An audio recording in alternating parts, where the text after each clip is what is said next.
The judge's eyes locked on mine. "Do they even know what you have?" he asked. I just nodded. And in that second, I could feel my parents shift in their seats behind me. They didn't understand yet, but they would.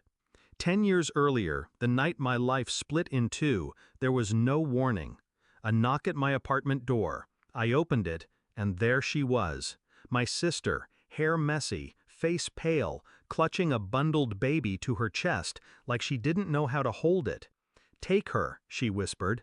Before I could form the word "what," she shoved the baby into my arms. My niece, wide-eyed, silent. I just can't. Then she turned, walked down the hallway, and never looked back. 2 hours later, my parents called. Not to ask if I was okay, not to ask about the baby. "She's your burden now," my father said, his voice flat, final. That was the night I stopped expecting anyone to save me. Raising my niece was not easy. I was 24, broke, working 2 jobs. I missed rent payments, skipped meals so she wouldn't. My parents didn't visit, not once. The first birthday, I sent them photos. No reply.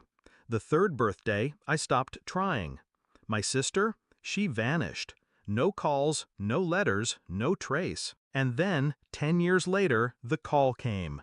It was from a lawyer. My parents wanted custody. They claimed I'd kept them apart from their granddaughter, that I'd poisoned her against them.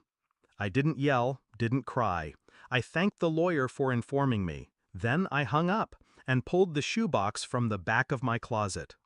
In that box were 10 years of everything they thought I didn't have. Voicemails my sister left before she disappeared, drunk, slurring, talking about getting rid of the kid. Letters from my parents, unopened, addressed not to me, but to her, telling her to do what you have to do and we won't be involved. Bank statements showing I'd paid every expense, doctor visits, school fees, with zero contribution from them. And the crown jewel, an old family email chain, forgotten in their arrogance, where my father wrote, "She's better off without us. We don't need a kid slowing us down."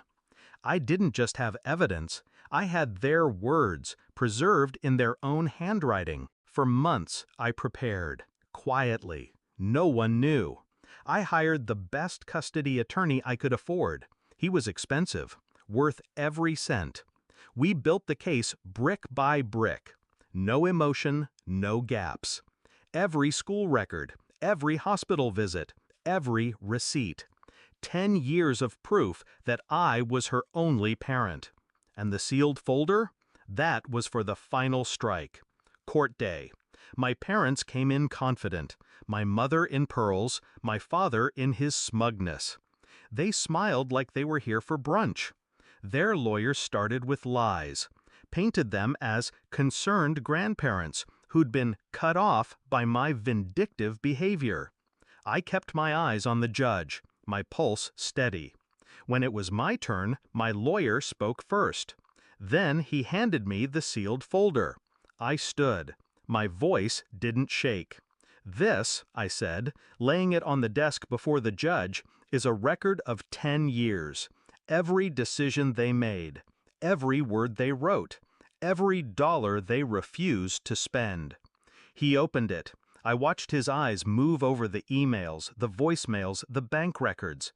When he reached my father's line, "We don't need a kid slowing us down," his eyebrows lifted. He looked at my parents, then at me. Then he asked that question. "Do they even know what you have?" I just nodded. My parents shifted uncomfortably now. My mother's hands twisting in her lap, my father's jaw tight. The judge leaned back. "Case dismissed. Custody remains with the respondent. Grandparents' visitation rights are denied." It wasn't just a legal win. It was the public unraveling of their perfect image. Outside the courthouse, they caught up to me. My father's face was red. "You'll regret this," he hissed. I smiled. "I already don't." And I walked away. That night, my niece sat at the kitchen table doing homework. She didn't know the details. She didn't need to. She just looked up and asked, "Are we okay?" "We're better than okay," I said. Because revenge wasn't about hurting them. It was about making sure they could never touch her or me again. I'd carried the weight for 10 years. That day, I finally set it down.